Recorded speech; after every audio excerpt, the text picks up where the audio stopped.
c'est que le 5e critère, c'est celui que je me souviens le mieux, c'est les mauvaises décisions des élites économiques et politiques quand on arrive près du précipice.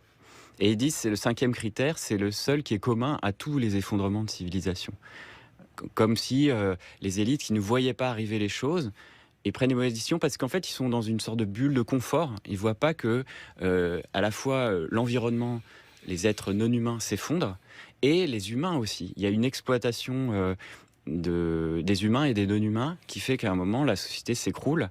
Euh, sur des critères internes aux humains, c'est-à-dire voilà, des révolutions, il y a une étude qui a été parue, qui était cofinancée par la NASA, qui avait fait du bruit à l'époque. Tous les journalistes parlaient de la NASA annonce la fin du monde.